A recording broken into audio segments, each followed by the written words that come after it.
and morning, can't control it. Fired up and counting every minute. Hands are shaking, eyes are burning. The time has come, yeah, this is not a warning. The week was just so long, we had to let it go. Our problems disappeared, we're not tied up anymore. The weekend is here. Sunday calls, we are sick and tired of it. Up and down, can you feel it? Up and down. Hey everybody, welcome to the Johansson show. It's Kat. Today I'm looking into the Scandinavian wrestling scene once more with Copenhagen Championship Wrestling's Saim Ashfaq. Sam, thank you for coming on. Thank you so much for having me. Finally, be able to do this, though. Really excited. I know, and we've got past the intro this time. So for everybody listening, the whole area of my city's just had a power cut beginning of the interview. So we're having to try and prop my phone up and not use usual equipment, but we're going to make it work and go with it. Yeah. I mean, hopefully. I mean, seems like everything is against us having this interview, so we can do it, though. I know it's been a long time coming, and I think that's why it was about time we made it happen. So a power cut's not going to stop it from happening. But how are you? Are you okay? How's things in Denmark with the COVID at the moment? It's boring here. I mean, I'm good and everything, but it's just boring, man. I miss being out and training and like wrestling. I mean, we haven't done anything since November, and it's like, it's difficult because I remember last year when it started, and we were like, okay, we can still train a little bit, and then we had to go completely locked down. I was like, oh, there's no training for like months. And we finally back. We made like a comeback show, and like, okay, we start training again, and then lockdown again. And like, okay, well, we have to cut off training again now. Yeah, it's a nightmare, especially because I think especially the Danish wrestling scene was just finding its feet as well. I thought like with the growth of Copenhagen Championship Wrestling, and I know you're not working for them, but with Body Slam as well. Body Slam have been doing some good stuff, and across in Sweden, the wrestling scene in Scandinavia has been growing, and it's just a shame COVID's kind of put that growth to a halt. Yeah, it's kind of annoying because I started in Danish like 4 years ago, so I've seen when there was like almost no people, so now getting more and more people involved in this over here in Copenhagen. So yeah, to see like that whole momentum we had just like stopped and like put on pause is frustrating. Yeah, definitely. But you still had a good 2020. Like we were speaking before we started recording, you got a lot of nominations for the yearly Copenhagen Championship Wrestling Awards, and you did really well with that. Like using the, I believe, Final Four for Wrestler of the Year. The fact that people, and it was fan voted, so the fact that people across social media was voting for you, like became the likes of Luke King Sharp as well, which we'll rub that into rub that in. But how does it feel, the fact that the fans have warmed to you and again voting you over Lou, as well as like putting you in that Final Four? I'm actually surprised. It really amazes me that how much the fans really show how much love they show, and they've done it throughout so many years, and it just gives you more drive to like, okay, let's just make the shows better. Let's make everything better. Then let's just keep making shows for them and keep like entertaining them, and it just gives a fuel to like keep going all the time. Yeah, definitely. And we'll get into it later, but your feud and your matches were also being nominated as some of the best stuff in CCW. The fact that you are in all these polls across the board, knowing that again, yourself and Pete Phoenix, CCW bill it as one of the most intense feuds in Danish wrestling. Like that is a type. So what was your question in the end? Well, that is like a statement that you and Pete put on one of the most intense feuds. Dude, it's crazy. I mean, also since like I know me and Pete, I put so much work into this. Like me and Pete, we've been really trying so hard and really trying to make this whole feud so as great as we can do it. And it's been going on for like, I don't know, 3 years or something since I started. Actually, that's technically where it all started, and it's like, and the feud is so special to me because it's my growing point.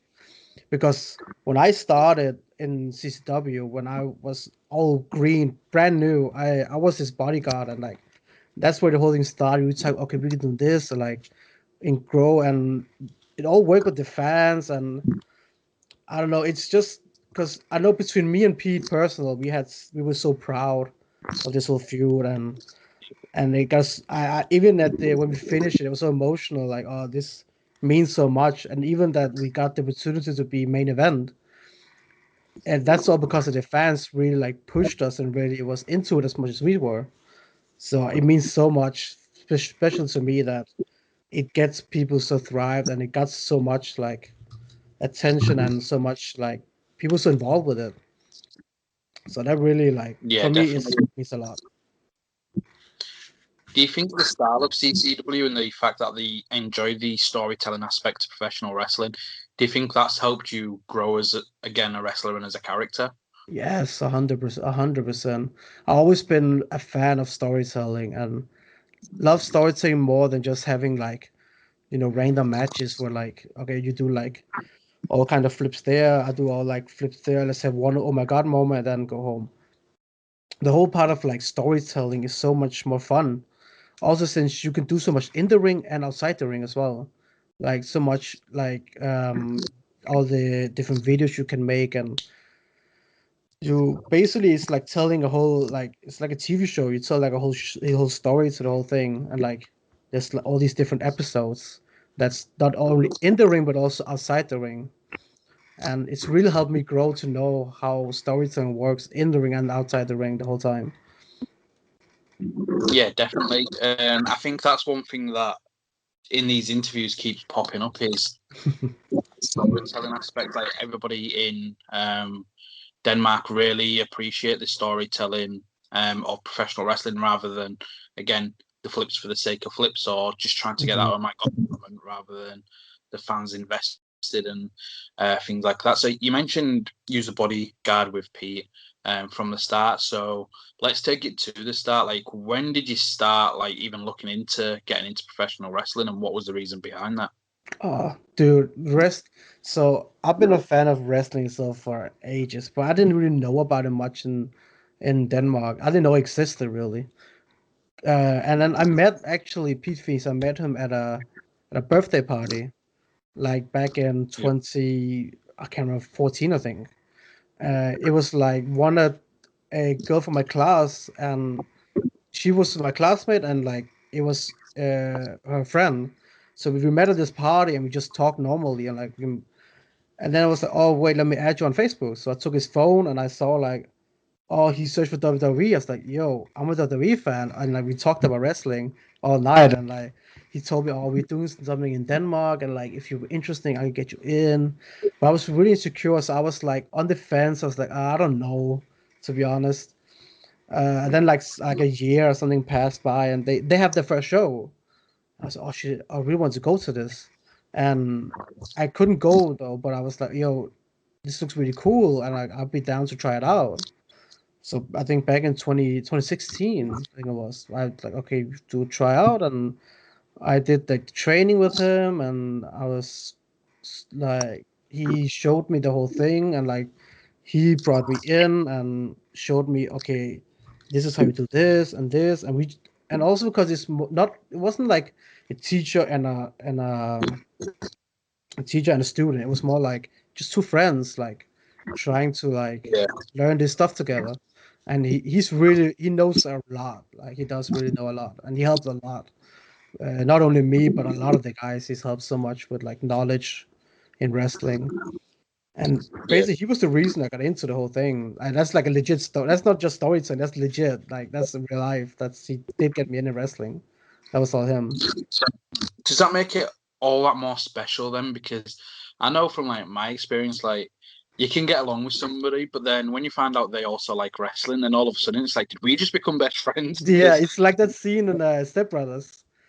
Yeah, exactly. Because it's like I finally got somebody new that I can talk wrestling with, and you just put that out there. And Yeah. the fact that he was the one that was like, "Look, let me get you in," and you was apprehensive at first, but then you eventually did it. For Mhm. then, 4 years later, you're getting known as Feud of the Year, and it isn't. Although it was like a contender for the Feud of the Year, it was. It's not just been for 2020. Like you said, you started as a bodyguard. This has been a slow story building over the years. And it seemed like the culmination and the finale of it paid off. Yeah, I mean, it really did, and I don't know. I just remember that night when we finished the match, and that was the count of 1, 2, 3. I was like getting teary. I was like, I can't believe this is ending because it was such a long ride, and like I was so proud of it, and just have like that big finale and finish, and I was so happy with my match with him, and so was he. I mean, you can never be too happy. There's always small things you want to change. Some could do better, but that one was my favorite match ever. Yeah, I can imagine why. And um, with that, so sorry, got distracted. The alarms went off again, Yeah. everybody. So the alarms went off because we've got some like different community buildings around, and then they just started going on again. So yeah, very distracting. But like, how did you find the training then? Because it's one thing being a fan and watching it and stuff like that, but then to go do the training and the physical aspects of it all, how did you find that? So I've never been much for just physical like working and stuff like that. And like I'd never like just go to the gym and just work out. Never been my thing. I always loved doing sports because I was like, okay, there's a reason. Like I used to play football my whole childhood. I was a big football fan, and I was like, okay, there's a reason that I'm doing this. There's a reason I'm running to this corner. I want to get the ball. There's a reason I'm running over here because I wanna score. I wanna do this and that. It makes sense to me. And with wrestling, it was like, oh, dude, I can do something that I love so much. Of course, it has the physical aspect of it, but that's just something I gotta work through because the payoff is worth everything. Any sweat I ever put into it, the payoff is always worth it. Yeah, definitely. So what was it like taking that first bump then? Oh, dude, the first bump. Oh, sorry, my phone went off. Let me turn on silence. My first bump, I was like, I remember like it was me and Pete. We were in like it was like a training hall, like an open training hall. We just like we didn't have any like place to train really. It was so we trained in open places. Um, and then I remember doing that first bump in like such a small mattress and just floor. I was like, oh shit! I can't feel my back. I was like, well, you gotta get used to it. Like, okay, fair enough. And then after some bombs, you lose your breath a lot because it's like your lung, you just like lose all air. And I'm like, okay, that's fine. And then the next day, I'm like, oh, I can't move. I can't get off my back.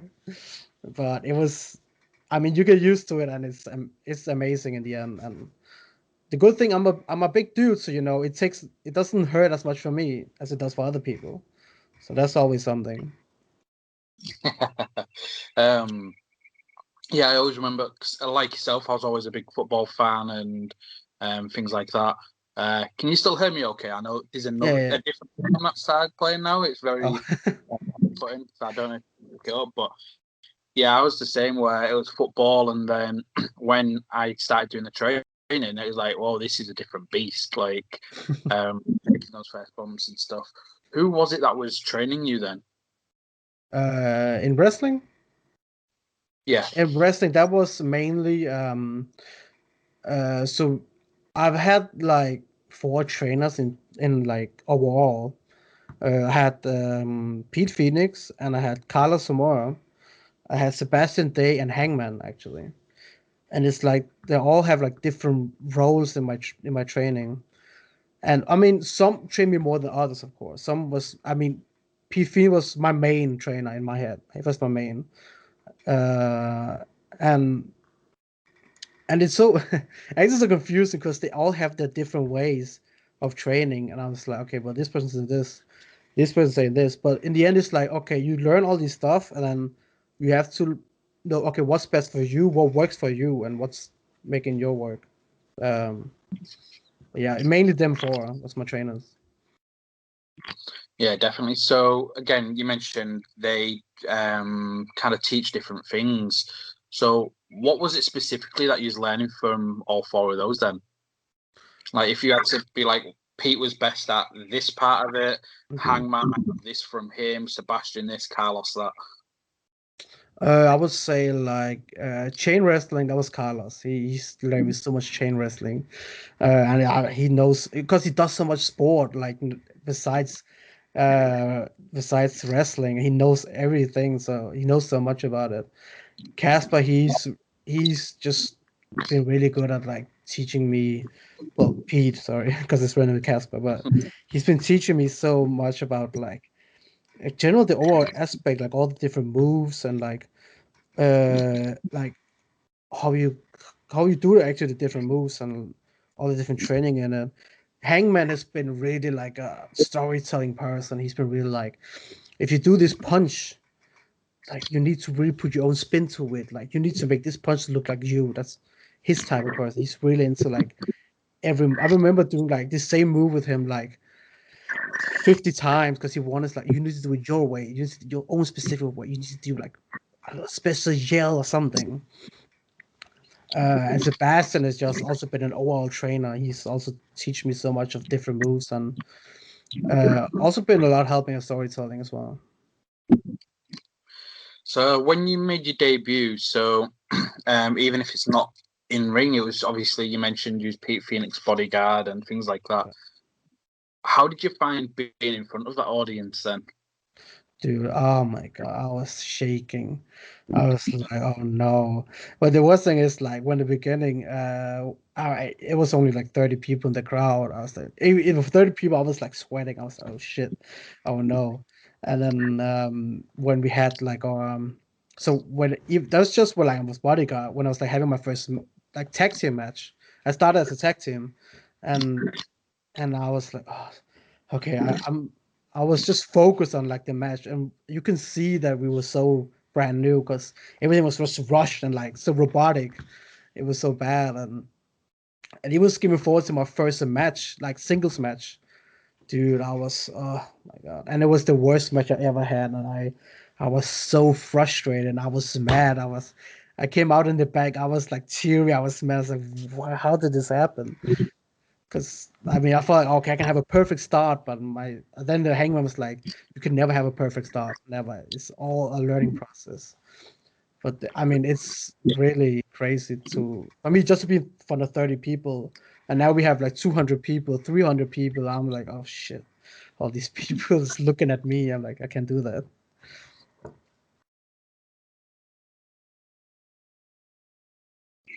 Oh, hello.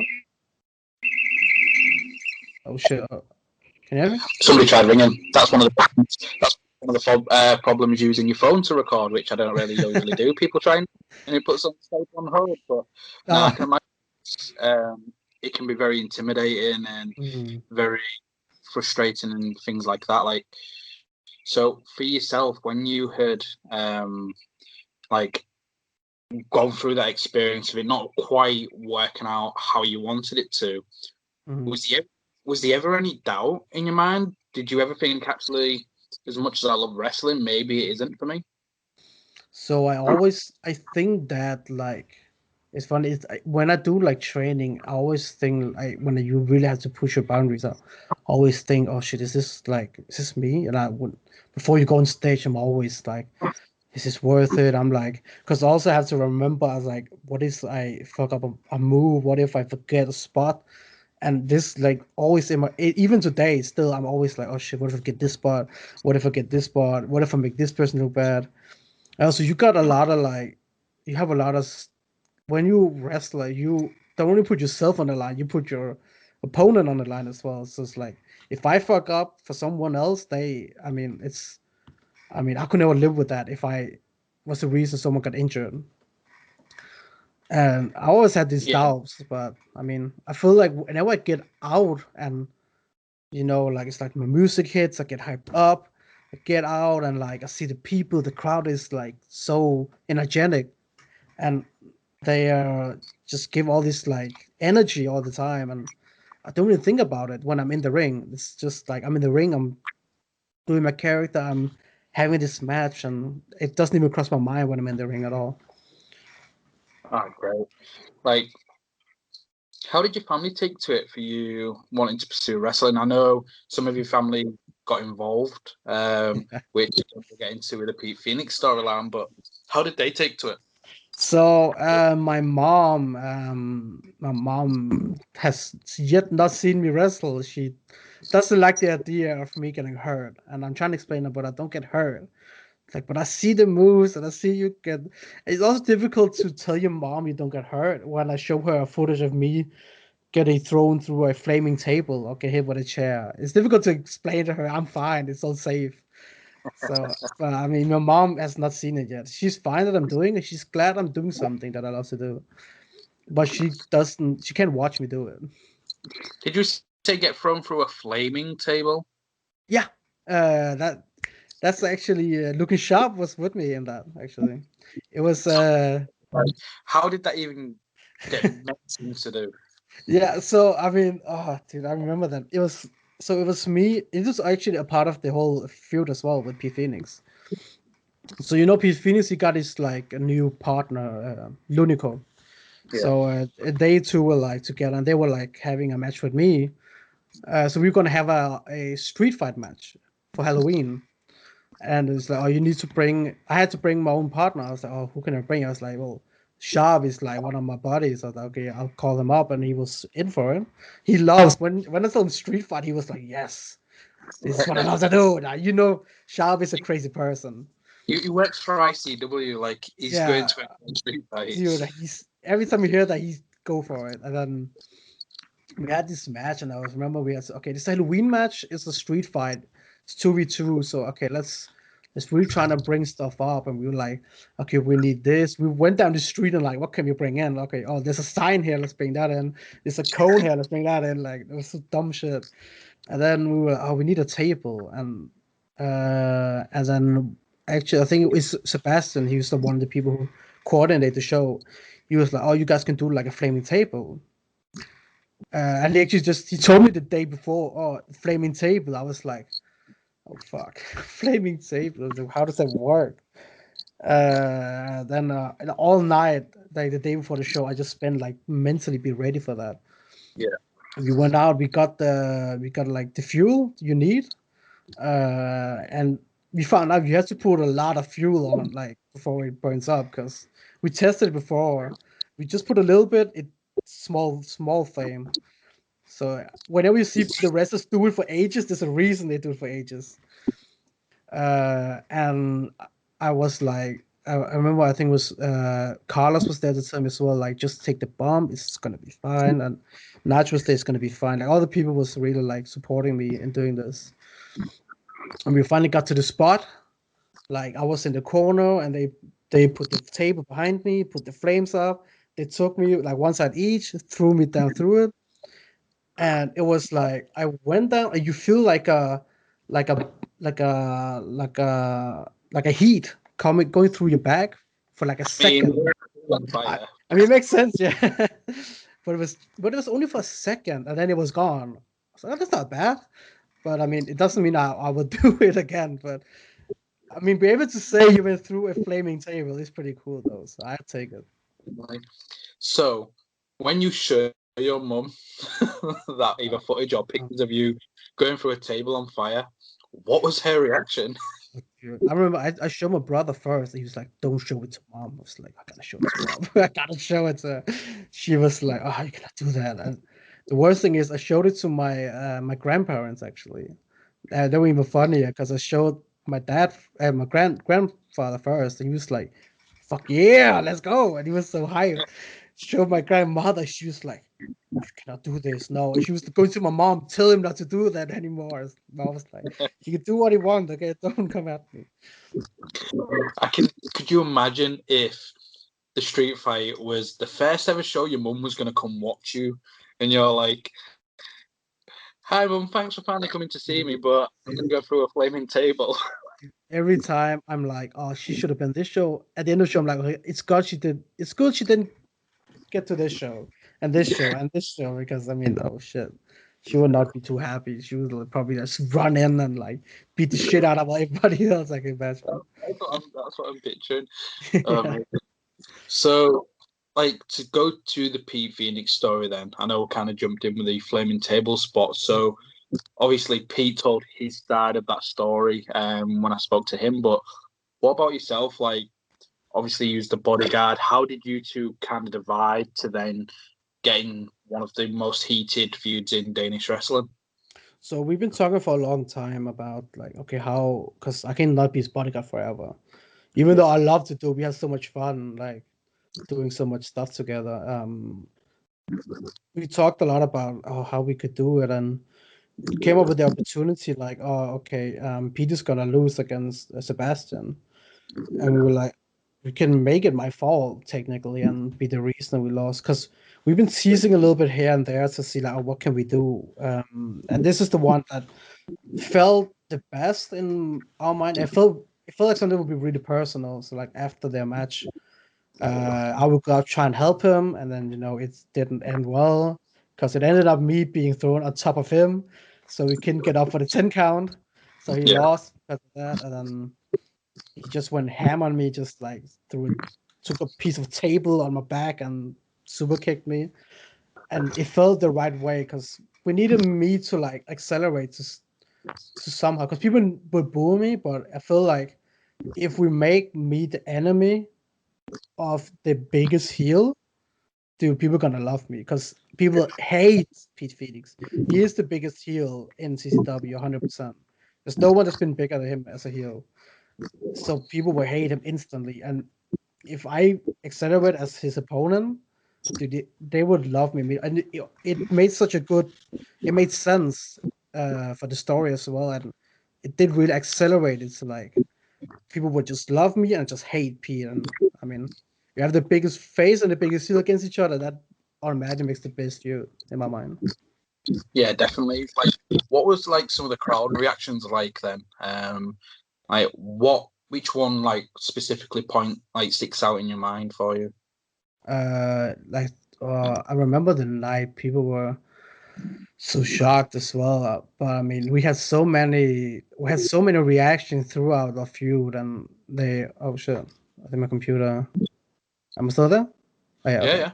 Oh, my computer just went black screen for a moment. Right. If it's So not the power from my end, it's your screen. You were turning through or turning back. it doesn't matter. We're gonna go through this anyways. But yeah, so I mean, the biggest reaction it's crazy because I feel like every time we got a reaction, I'm like, okay, we cannot top that, and then we top it. I'm like, we cannot top that, and we top it every time. Like it went from like him like super kicking me, and we were shocked, and then later down the road, I cut his hair in a match after a match actually.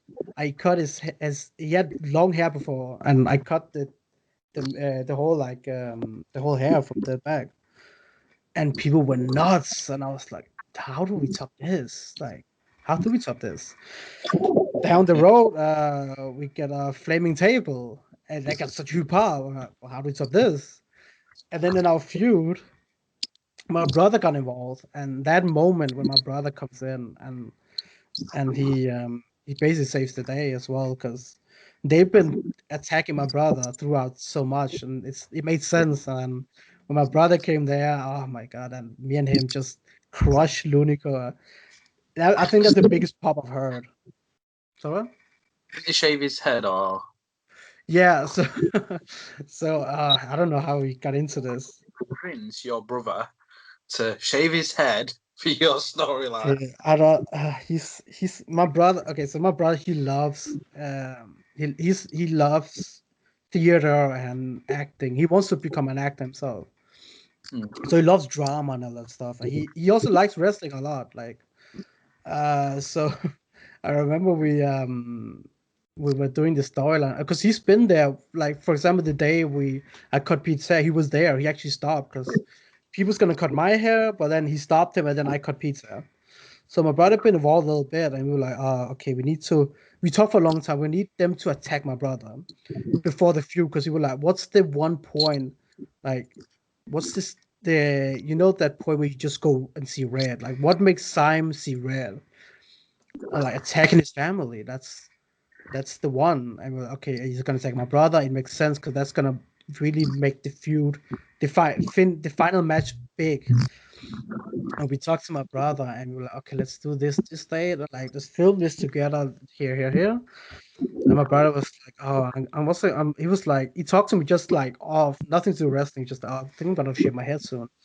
It's like, what? Yeah, I'm gonna shave it. I was like, don't do it. Save it for the video. He's like, oh yeah, let's do that. It just came in my head, like, yo, let's do it for the video. He was like, yeah, let's. So we were like, because we originally was like, oh, let's throw like a vase or something on his head, like smash it to find like a fake, to use in Hollywood. Smash it. We're like, dude, shaving his head is a lot more cruel.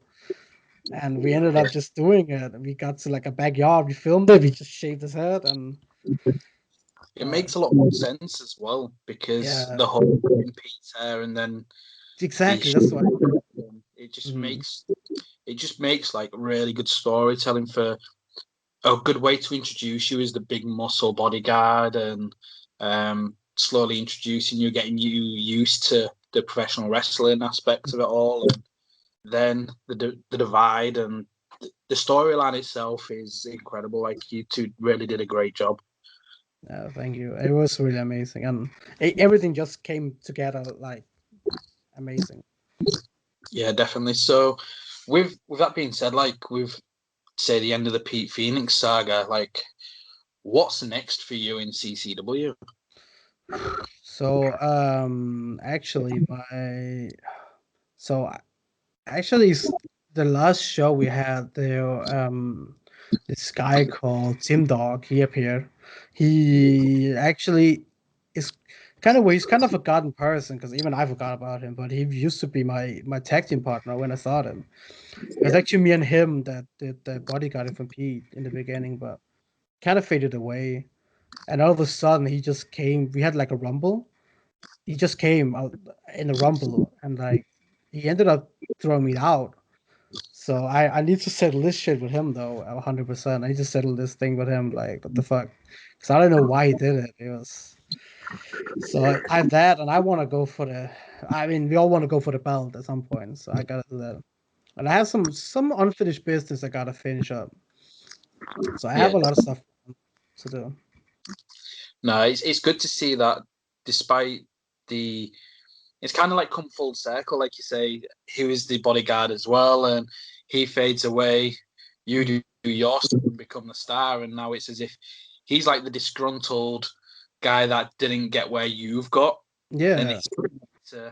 I like it because it's again putting more layers onto that story. Although yours and Pete's saga's finished, Hmm.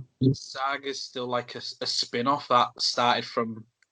It's like a TV show. It started in the first Exactly. episode, and then you've revisited in like season 3. Yeah, like And this thing that happened in season one, like coming back, yeah, I like basically. that. You mentioned the title. Was it Sebastian you faced for the title Yeah, during lockdown? yeah, we had like a lockdown show, and I actually faced him for the title. It was like, oh shit, okay, fair enough. I was like, fuck it, I can do it. But I was always worried, like, oh shit, are people gonna? Because Sebastian was the champ, he was the face of the company. I was like, are people gonna care about me when I'm up against him? But they surprised me. They were on my back. They had my back the whole time. I was like, oh shit. When there's a point where like I almost got him, I made my signature. I made my Samoan drop. I pinned him 1, 2, and then he got his hands on the fucking rope. I was like, oh damn! But people were cheering. They thought I won. People were going crazy. I was like, I can't believe that people, even though I'm up against the champ, they still like cheer me this much. But I had a really good match with him, and I was proud of it. And he did get the win in the end, though. Yeah. Since then, obviously, he's lost the title to Hangman. So once you finished your business, what's your thoughts on going head to head with Hangman for the title? Dude, Hangman. I mean, I feel like everybody wants to go up against Hangman. There's so many people that have him, they're aiming at him, and there's so many people that we all gonna go through each other to get to Hangman. This Nitro. There is Sebastian was pretty much 100%. Pete probably wants the match as well, and we have Hype Boy also wants him. Like everybody wants to go for him now, so it's gonna be a difficult ride because we all have to get through each other to get to Hangman. Plus he has his jury Yeah. thing going on. I'm like, oh shit, don't come and attack me all of a sudden. You've also worked DPW, haven't you? Yeah, I have. So. What's that experience like? Because the atmosphere and the vibe and everything's very different to what CCW are doing in Copenhagen. So how have you adjusted where you've got this adult audience where you're getting thrown through flaming tables, you're shaving heads and stuff like that, and then doing the family-friendly shows with DPW? How have you found that adaptation? It was so weird. Also, since I was a heel when I got there, I was Pete Phoenix's bodyguard. I was actually the reason that Pete won his belt over there, actually, because I was the one who beat people up for him, and then I just dragged him onto the pin, and he got his first title. That's because of me as well. But having to be a heel there as well, and like seeing so different crowd, and I'm like, oh shit, can I say all these things? Because I like to swear a lot. I like to say so much stuff, and I'm like, I don't know if I can say all this. I don't know if I can do all this, and they are really different as well. Just also the adults is so different compared to over here. So it's a different experience, but I really love being there. It was pretty cool. Is there anybody in particular, whether it is for DPW or CCW, that you want to face where you're like, man, that'll be a good match? Oh, actually, I remember for a long time, I was, oh, I would be so cool to face Nitro Green, and I ended up doing that actually in November, and I had such a big match.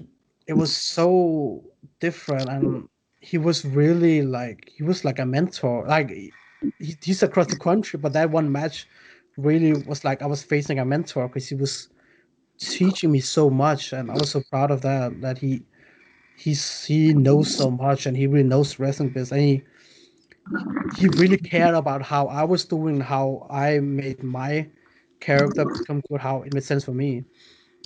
So that's one of the things that came true that I actually faced him.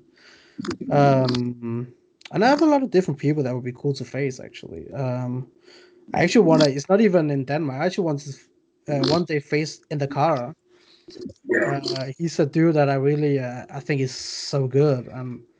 He's so special as well. I really appreciate all the work he does because he's one who really loves wrestling. He really lives for it. So I would be so down to one day maybe share the ring with him.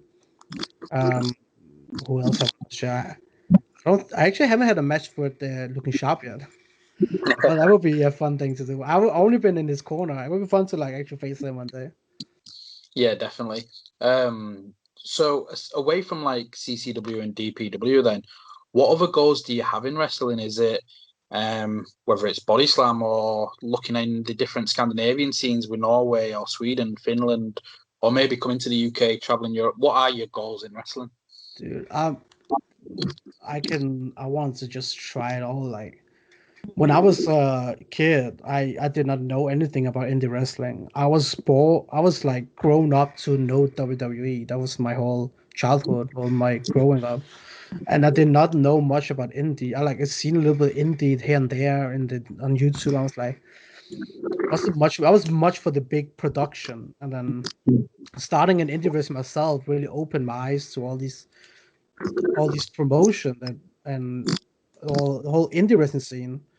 And it's like I really want to discover all these indie shows and indie places. I want to go to Sweden. I've been to Sweden once actually, but I want to go there and they have a lot of promotions there. I want to go to try in the whole Scandinavia, even Germany. I've been down to go for everything. So yeah, there's so many places. Is there anywhere in particular, whether it's maybe WXW and go train at their academy, or come to the UK and do some of the training here as well as wrestling on some of the shows? Like, is there one way you're hoping when the pandemic's all said and done and we can travel and all that good stuff? Like, is there somewhere that's one place you want to get to? I really want to try and go to the UK 100%. I really want to go because there's so much about. I know how big it is in UK, Yeah. Because I've grown in a place where it's not big. It's not big in Denmark. It was never my childhood. But even that you had Raw in England so many times Yeah. just shows like how many fans there are in England, and I really want to go there and see all the different and try out so many different promotions. I really want to just learn so much about them because I don't know much about all these different promotions, but I want to learn it all, 100%. Yeah, 'cause there's so many good trainers as well. So like, if you did ever make that jump to even to come over to the UK for a period of time and wanting to look at different schools and try and get, like, let me know. I'll be like, right, get in touch with this guy, get in touch with this guy, 100%. see what you can do for you. But so growing up on WWE, then I know Carlos Zamora was the first Danish wrestler to be at a tryout for WWE. Mhm. Is that a goal of yours to? Oh, 100%. It's like a dream to come to WWE. I mean, it's feel like it's every wrestler's dream at some point. And I would be so down to, but I have so much to learn yet. I want to do it, but I want to do it right. So when I really feel I'm ready for it, I really want to go for it. Yeah, Yeah. definitely. But no, fingers crossed for you. Like, hopefully, like you get to do some of the traveling and you get some of those matches that you're wanting with like Endicaro and Luke King Sharp. And it's just been great to like talk to you about your career. Like, again, with one of the biggest feuds in CCW history is with yourself. So I think you can take pride in that. Yeah, 100%, 100%. So, if people were to watch one match of yours from CCW, what match would you recommend? Me against Pete Phoenix, 100%. That's the one. Like that's the perfect. That's like the big finale and everything. That's the best match ever. In my mind, my favorite match I've ever done. So me versus Pete Phoenix. There's only one. It's one of those that there should be just one amazing. There should not be too many of me and P. There's just the classics. So that's Yeah, the one and only. I'll put that in the description as well because I know Pete sent me it when I spoke to him. So have a look in the description, click that match and go check it out. And Hell yeah. like, thank you for coming on. Like, where can people find you on social media? Where can they support you? Dude, I'm on social media. Saim2620 is like my own personal. I have also my wrestling page. That's Saim PW. It's on Instagram, Twitter. I'm also on Twitch and stream on Twitch a lot as well. You can find me on Twitch, Saim2620. I do so much. So yeah. What are you streaming on Twitch at the moment? I've been playing a lot of like Valorant and Apex. I do a lot of first person shooter. And I love doing like story games as well, but there's not many out at the moment, so I'm just waiting for something good to come out. What was the last good storyline game you played?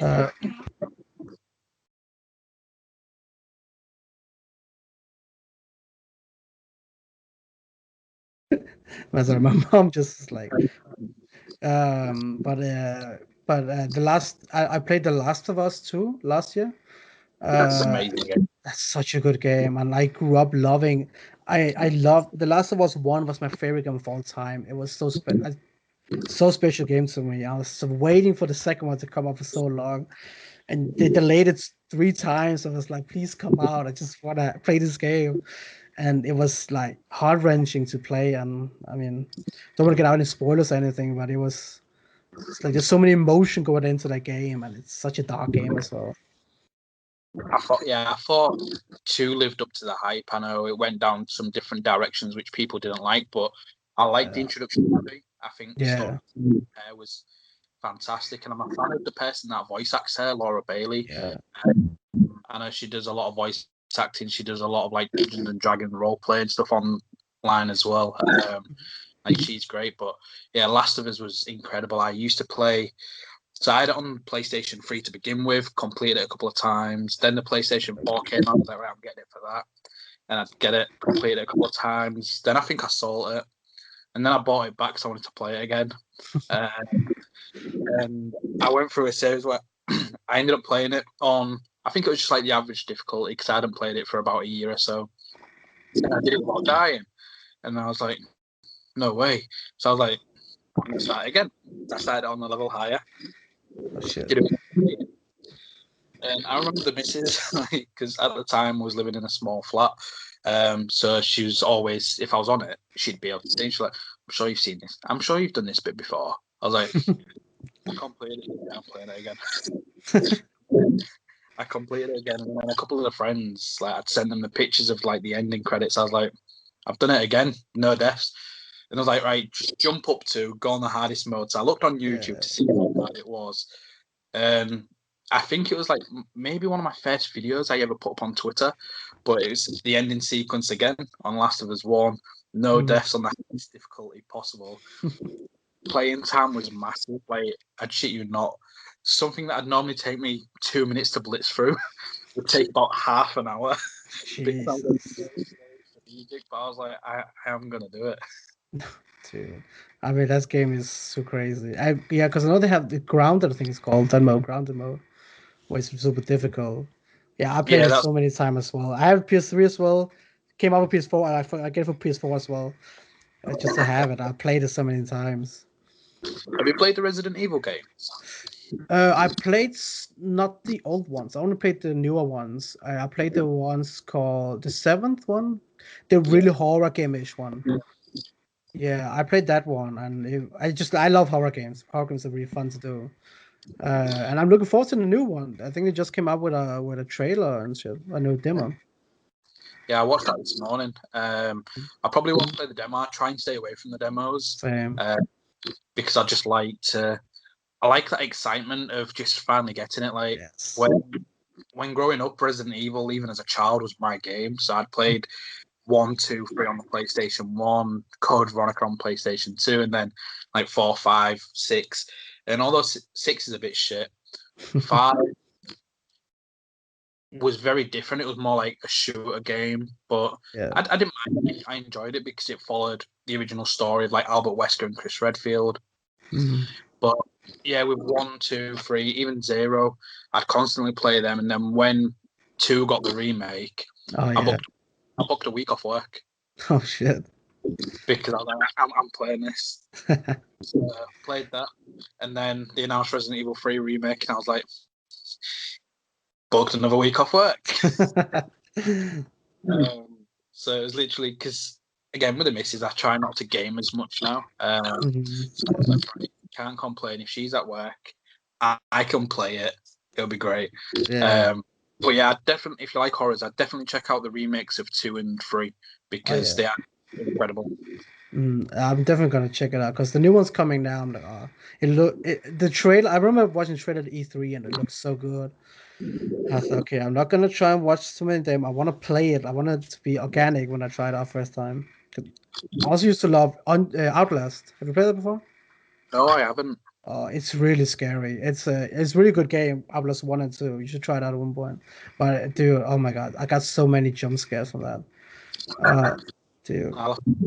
Yeah, I'll definitely have a look at it. But yeah, go on online. I think there might be a sale on with 0 and 1. They're not a remake, but they're a remaster. So they've changed it. It's not the new engine, but it's the first game and then 0 that came out on the GameCube. They've remastered those slightly, and they're the survival horror and stuff like that. So I'd definitely check them out. And 100%. I think you'd appreciate, like, say, the Chris Redfield character a lot more.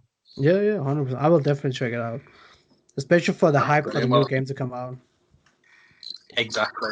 So everybody, make sure you do go follow on Twitch, go follow on social media. If you've enjoyed this, hit like, hit subscribe. Check out CCW. Thank you for watching. Thank you for listening. Friday morning.